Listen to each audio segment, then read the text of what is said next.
ہمیں تاکید کی ہے اسلام نے، کیا تاکید کی ہے کہ جمعہ و جماعات میں شرکت کریں۔ کس لیے شرکت کریں؟ تاکہ دوسروں سے آشنا ہو جائیں، اپنی ذات تک محدود نہ رہیں، مسجد میں جائیں۔ مسجد میں کس سے جائیں؟ باجماعت نماز کس لیے؟ خدا یہ 2 رکعت نماز پڑھنی ہے، مسجد میں پڑھو گھر میں پڑھو کیا فرق پڑتا ہے؟ کہ ایسا نہیں ہے، گھر میں تو اکیلا ہے، تو جائیں مسجد میں، دوسروں سے ملیں، پتا تو چلے کہ وہ کیا ہے، تو وہ کون ہے، تو اسے کیا چاہیے، تو اسے کیا چاہیے۔ خداوند چاہتا ہے کہ انسانی معاشرہ ترقی کرے، نہ فرد انسان۔ اکیلا انسان ترقی نہ کرے، یہ خود غرضی ہے، خداوند منظور نہیں کرتا اسے کہ آپ کے اطراف میں دین کا مذاق اڑایا جاتا ہے، عصمت دری ہوتی ہے، قتل ہوتا ہے، خون بہایا جاتا ہے، وہاں شیطان جو ہے ناچتا ہے، اور آپ اپنے ہی اسی 1.5 فٹ کی اینچ جو ہے مسجد میں آپ خود جو ہے عارف بن کے بیٹھے رہے ہیں۔ اب عبداللہ حسین نے فرمایا کہ عارف وہ نہیں ہے جو مجاہد نہ ہو، مجاہد وہ نہیں جو عارف نہ ہو۔ لازم ملزوم ہے، جہاد و عرفان لازم ملزوم ہے، عقیدہ و جہاد لازم ملزوم ہے۔ ایک ہاتھ میں قرآن یہ عرفان کی علامت ہے، ایک ہاتھ میں تلوار جہاد کی علامت ہے، اس کے بغیر ناقص ہے انسان۔ تو جہاد بھی دوسروں کے لیے ہے، لہذا انسان کو چاہیے کہ اپنے اطراف کو بھی ٹھیک کرنے کی کوشش کریں، انسانوں کی بھی خدمت کرنے کی کوشش کریں۔ انسان کی کوشش یہ ہونی چاہیے، خدا رب العالمین ہے، پیغمبر رحمت للعالمین ہے، ائمہ بھی تمام عالمین کے لیے امام ہے، ہمیں بھی چاہیے کہ عالمین کے لیے جئیں، ہم صرف محدود نہ ہو جائیں، ہم سب کو نجات دلانا چاہیں گے۔ ہمارا امام زمان علیہ السلام منجی عالم بشریت ہے، وہ تمام بشریت کی نجات کے لیے ظہور فرمائیں گے، تو ہمیں بھی چاہیے کہ ہم بشریت کے لیے جئیں۔ روزے کا فلسفہ یہ ہے، جماعت کا فلسفہ یہ ہے، لہذا عبادت یہ ہے کہ انسان معاشرے میں اس طرح زندگی گزارے کہ دوسروں کے لیے جئیں۔ ہمیں حکم ہے ہمسایوں کا خیال رکھیں، ہمیں حکم ہے کہ برادران ایمانی کا خیال رکھیں۔ تو پیغمبر اسلام نے کیا فرمایا کہ اگر ایک مسلمان جو ہے فریاد کرتا ہے، دوسرا مسلمان اس کی فریاد کو پہنچ سکتا ہے اور اس کی فریاد نہ سنے۔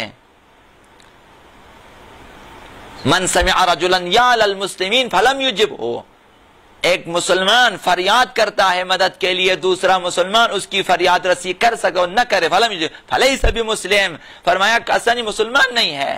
من اصبح لا یہتم بامور المسلمین فلیس بمسلم، جو صبح کو اٹھے اور دوسروں کی فکر نہ ہو، اسے اسلامی معاشرے کی فکر نہ ہو، من اصبح لا یہتم بامور المسلمین۔ تو لہذا آپ جو منتظران امام زمان ہیں، آپ جو مؤمن امام زمان ہیں، آپ جو مؤمن خدا ہیں، آپ جو شیعہ کہلاتے ہیں، آپ جو شیعہ امیر المؤمنین ہیں، یہ آپ کے لیے ہے اور ہم سب کے لیے ہے کہ ہم صبح اٹھیں تو مسلمانوں کی فکر ہو، ہمیں اسلامی معاشرے کی فکر ہونی چاہیے۔ من اصبح لا یہتم بامور المسلمین فلیس بمسلم، اگر مسلمانوں کی فکر نہیں ہے کہ پوری دنیا میں مسلمانوں پہ کیا گزر رہا ہے، مسلمانوں کے اصل مسائل کیا ہیں، مشکلات کیا ہیں، مشکلات کا حل کیا ہے، اسلامی معاشرے پہ کن اطراف سے، کن دشمنوں کی وجہ سے جو ہے حملے ہو رہے ہیں اور انہیں صفحہ ہستی سے مٹانے کی کوشش کی جا رہی، اور ہم اگر ان کی پرواہ نہ کریں، ان کے بارے میں نہ سوچیں، ان کے بارے میں ہمارے پاس برنامہ ریزی نہ ہو، ہمارے پاس ان کے سلسلے میں کوئی پروگرام نہ ہو، پیغمبر صاحب نے کیا فرمایا؟ فلیس بمسلم، جسے مسلمانوں کے امور سے کوئی دلچسپی نہ ہو مسلمان نہیں ہے۔ تو ہمیں جینا ہے دوسروں کے لیے، اصل عبادت یہ ہے۔ تو اس کا مقصد یہ ہے کہ انسان کی معرفت اور پہچان اس کی ذات تک محدود نہ رہے، ذات تک منحصر نہ رہے، بلکہ دوسروں کو بھی جانے اور ان کے حالات سے بھی آشنا ہو جائیں اور انہیں بھی خدا سے آشنا کر لیں۔ یہ اسلام کا فلسفہ ہے۔ ہم اس لیے پیدا نہیں ہوئے کہ صرف اپنی فکر کریں، صرف اپنے شکم کی فکر کریں، صرف اپنی نجات کی فکر کریں، بلکہ ہمیں سماج اور سوسائٹی میں زندگی گزارنا ہے، معاشرے کو ساتھ لے کر چلنا ہے۔ ہم اس لیے پیدا ہوئے ہیں۔ دوسروں کی فلاح و بہبودی، دنیاوی اور اخروی نجات کی بھی فکر کرنا ہے، ہمیں سب کی فکر کرنا ہے۔ یہ فلسفہ اسلام ہے، خود سازی اس مقصد کے لیے ہے۔ اسی مقصد کے لیے ہمیں خود سازی کرنے کی اتنی تاکید کی گئی ہے۔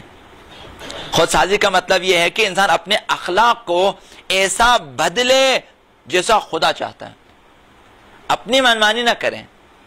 میں چاہتا ہوں لڑوں پھر میں لڑوں، میں چاہتا ہوں کہ نہ لڑوں نہ لڑوں، ایسا نہ ہو۔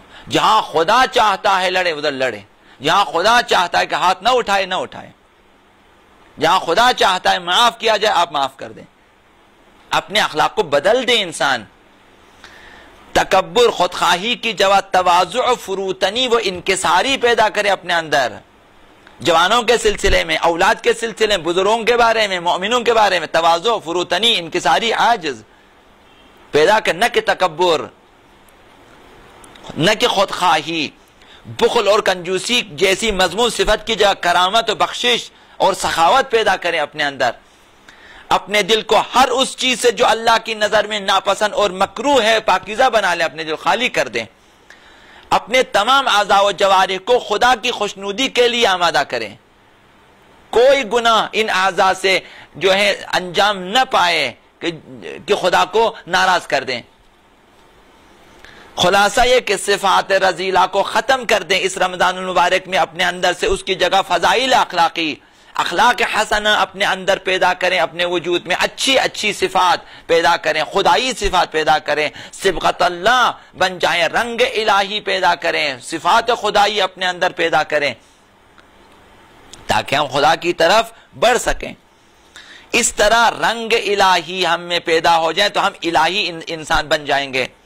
جب ہماری فکر، ہمارا کردار، ہماری گفتار، ہمارا اخلاق، ہمارا سلوک، ہمارا رویہ سب اسلامی ہوگا، الہی ہوگا، تو ہم اس قابل ہوں گے کہ ہم مدینہ فاضلہ یعنی اسلامی عالمی مثالی معاشرہ، وہ جو مہدوی معاشرہ ہے، وہ جو ظہور کے بعد تشکیل پانے والا معاشرہ ہے، اس میں زندگی گزارنے کے قابل ہو جائیں گے۔ تہذیب نفس اس لیے ضروری ہے کہ جب ظہور ہو جائے تو آپ اس قابل ہو جائیں کہ اس معاشرے سے ہر شخص وہاں زندگی نہیں گزار سکتا جب تک پاکیزہ نہ ہو، لہذا اس سے پہلے تہذیب نفس کرنا ہوتا ہے۔ وہاں ظلم کی گنجائش نہیں ہے، وہاں بد اخلاقی کی گنجائش نہیں ہے، وہاں ظلم و ستم کی گنجائش نہیں ہے، وہاں فسادات کی گنجائش نہیں ہے، وہاں گمراہی کی گنجائش نہیں ہے، وہاں کفر و شرک و نفاق کی گنجائش نہیں، وہاں حسادت کی گنجائش نہیں ہے مہدوی معاشرے میں۔ تو یہ چیزیں ابھی سے چھوڑ دیں تاکہ آپ ابھی سے شائستہ ہو جائیں اس مدینہ فاضلہ کے لیے، اس آئیڈیل معاشرے کے لیے۔ تو اگر ہم اس رمضان مبارک میں اپنے اخلاق کو تبدیل کریں، الہی بنا دیں، تو ہم اس قابل ہو جائیں گے کہ مہدوی معاشرے میں زندگی گزار سکیں اور دوسروں کو بھی اس عالمی الہی اسلامی مثالی معاشرے کی جانب دعوت دے سکیں گے۔ ہم پہلے ہم خود پاک ہو جائیں، دوسروں کو دکھا سکتے ہیں اس معاشرے کی طرف جانا ہے، ظہور یعنی یہ معاشرہ، ہم نے یہاں جانا ہے، آئیں اس کی طرف۔ تو لہذا دوسروں کو دعوت دینے کے لیے پہلے پاک ہونا چاہیے۔ پیغمبر خدا صلی اللہ علیہ وآلہ وسلم کے پاس جس بچے کو لایا کہ آپ اسے نصیحت کریں کہ خرما نہ کھائے، پیغمبر اسلام نے فرمایا کہ اگلے دن لے کر آ جائیں۔ اگلے دن جب اس کی ماں نے اس بچے کو لایا، پیغمبر اسلام گئے، پیغمبر اسلام نے اس بچے سے کہا کہ بیٹا آئندہ خرما نہیں کھانا۔ پھر اس عورت نے کہا کہ یا رسول اللہ، تو آپ کل بھی بتا سکتے تھے۔ کہا کل میں نے خود خرما کھایا تھا، میں نہیں کہہ سکتا اسے خرما نہ کھائیں، کل سے آج میں نے خرما نہیں کھایا اور میں نے بچے کا نہ کھایا۔ ایسا ہونا، جب آپ دعوت دے رہے ہیں ایک مہدوی معاشرے کی طرف، خود کو پہلے اس قابل بنا دیں مہدوی معاشرے میں زندگی گزار سکیں، جگہ مل سکے ہمیں اس مہدوی اسلامی مثالی معاشرے میں، وہ جو الہی معاشرہ ہے، وہ جو امن کا گہوارہ ہے، وہ جہاں عدل و انصاف ہی، عدل انصاف کے سوا کچھ نہیں، جہاں قرآنی نظام کے سوا، نظام ولایت و امامت کے سوا کچھ نہیں ہے، وہاں ہر قسم کی ترقی ہے انسان کے لیے، وہاں ہر قسم کی خوش نصیبی ہے انسان کے لیے، اس معاشرے کے لیے ابھی سے قابل ہے۔ یہ رمضان اس مقصد کے لیے ہے کہ خود کو اس طرح پاکیزہ بنا لیں کہ اس کے قابل ہو سکیں۔ جب اس قابل ہو جائیں گے دوسروں کو دعوت دے سکیں گے معاشرے میں کہ آ جائیں مہدوی معاشرے کی، آئیں ظہور کی طرف، آئیں زمینہ سازی کریں، آئیں خود سازی کریں، آئیں افراد سازی کریں، پھر ہم کر سکیں گے۔ یعنی ہم خود بھی ظہور کے لیے آمادہ ہوں گے اور دوسروں کو بھی ہم ظہور کے لیے آمادہ کر سکیں گے، اور یہ ہدف ہے، یہ مقصد ہے، یہ روزے کا مقصد ہے، یہ خود سازی کا مقصد ہے۔ انشاءاللہ خداوند ہم سب کو توفیق دیں کہ اس ماہ مبارک رمضان میں ان کی راتوں سے استفادہ کریں، اس کے دن سے استفادہ کریں، اس کے اوقات سے استفادہ کریں، نمازوں سے، دعاؤں سے، زیارتوں سے، سحر کے اوقات سے، افطار کے اوقات سے جو ہیں، اور شبہائے قدر سے، اور اعتکاف کے دنوں میں استفادہ کریں، تاکہ ہم خود سازی کر سکیں، تہذیب نفس کر سکیں، پاکیزہ ہو سکیں، اور اس قابل ہو سکیں کہ ظہور آقا امام زمان علیہ الصلوۃ والسلام کے لیے کام کر سکیں۔